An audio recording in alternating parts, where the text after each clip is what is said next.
Well, as we've heard, these thefts can happen quickly but have a lasting impact on victims. So what can we all do to protect ourselves? I'm joined now by cybersecurity expert Jake Moore. Hi, Jake. Good to see you. Thank you. Well, I guess I'm as guilty as the next person as having my phone in my hand when I walk down the street. If we do that, we're just asking for trouble, aren't we? Yeah, it's often one of the biggest crimes people forget about. They just naturally get their phone out and hold it there, but forget about their surroundings. But of course, it's so easy to have someone just swipe it, and it's worth so much money. It's probably the most valuable possession we've got on us all the time, and it just makes a prime target for criminals. Yeah, but even having it in our pocket, as we heard there, you're still susceptible, aren't you?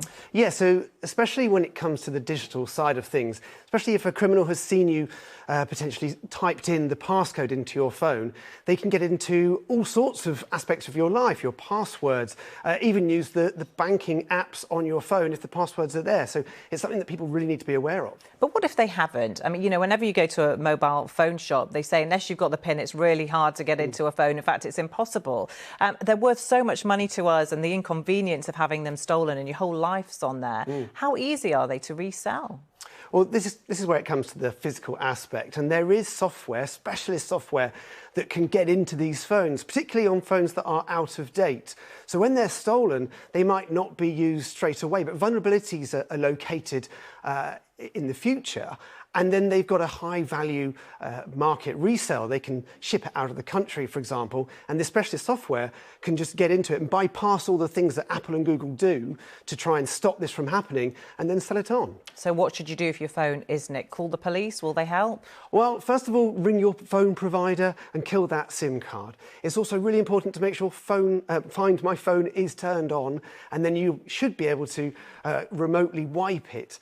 So that's absolutely key. But also keep your phone up to date as well.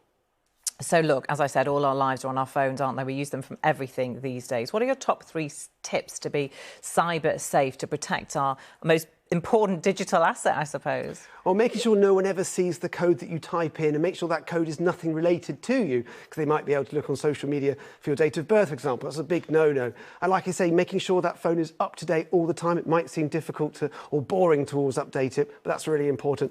And talking of passwords should always be different as well. Long and unique is always the best way too. All right, Jake Moore, we just have to remember them then, don't we? Thanks very much for your advice. Thank you.